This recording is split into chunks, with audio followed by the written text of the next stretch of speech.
I'm not sure. I didn't read that article, but the scientists who are out there, I think. I know, but there's a lot of money involved in that too, Bernie. That's part of the problem. There's a lot of money involved in this whole climate change emergency issue, and there's a lot of control, and that's a big part of this problem.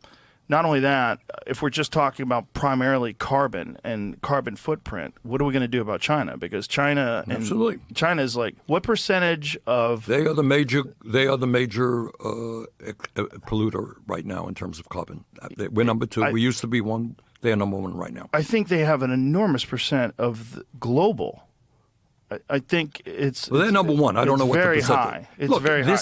It's not an American issue. It is a global issue. And all I can tell you is that we are, in my view, going to see more extreme weather disturbances in the coming years than we have ever. And we're seeing them right now. Right, but scientists don't agree. Well, this is where it gets confusing. Because scientists that are in agreement, there's all these entanglements. Whenever someone's discussing something, whether it's economics or whether it's health issues or pharmaceutical drugs, there's financial entanglements. I think we both agree with that, right? Yep. And I think this is part of the issue with this whole climate change emergency as well, because it's not just that we could all agree pollution is a major factor. It's a huge issue in the world today. We could all agree with that, right? I think one of the things that we have to recognize is that whenever there's an issue that everyone can agree on, you're going to have a bunch of people that capitalize on that issue, and they look to gain more money. They have financial issues that they push forward in order to capitalize on this issue, but then also power and control. These things like they're trying to institute in the UK where they have these 15-minute cities, this concept where you're not allowed to travel. They'll be able to look at your carbon footprint.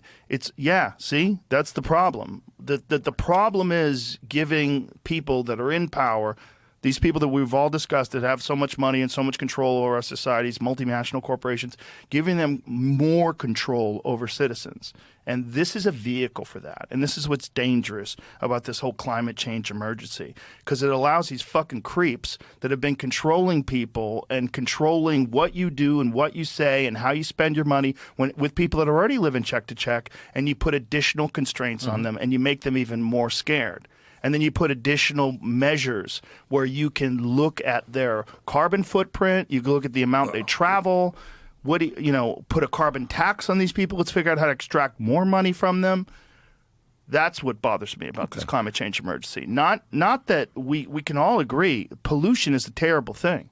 Everyone should agree to that. The beautiful earth that sustains us and all life on this planet is being poisoned as we speak. We're killing all the fish in the ocean and sucking them out in giant numbers. 94% of all the big fish that are in the ocean are gone over the last, whatever it is. When you go to war against nature, you lose. Yeah, because you're a part of nature. Loses. Exactly but right. But we're worshiping the almighty dollar above the mother. You asked me when I ran for president, one of the interests, it's something else to run for president because you get around, you meet all kinds of people and you learn all kinds of things. And one of the things that I did, we went to met with a lot of Native Americans. And one of the reasons is, their tradition was going from way back, respect for nature. That they understood way back when, that you kill off all of the buffalo, you ain't going to have nothing to eat, right? Right. They understood that. And you understand that you live in harmony with nature, which is, I think, what you're talking about. Absolutely. And if you lose that harmony, I worry about the future of humanity in general. Which is the problem with financial competitiveness. When you put that almighty dollar above all else. That's right. Then all you think about, and you're only alive for 100 years, so it's just hit the gas. Hit the gas for 100 years, and who gives a shit what happens after I'm gone? I'm going to die with the most toys. Yay, I win in the dirt. That's exactly right. Yeah. And that is, which takes us to another issue. Okay. And that is artificial intelligence and robotics. Automation. Yeah. Okay. So, giant issue. Huge issue. All right. So let's back it up. Americans are angry. And one of the reasons they are angry is that over the last, just give you one fact here, last 52 years, you and I understand, everybody in the world understands, there's been a huge explosion in technology, correct? Mm-hmm. What we're doing today never could have happened 50 years ago. Factories far more automated, offices far more automated. I became mayor of Burlington, Vermont in 1981. There was not a computer in the building, okay? So By the way, great town. it is a great town. In any case, an explosion of technology, significant increase in worker productivity, right? We're talking to millions of people now. Never could have happened before, right? That's true. Workers are producing a lot more.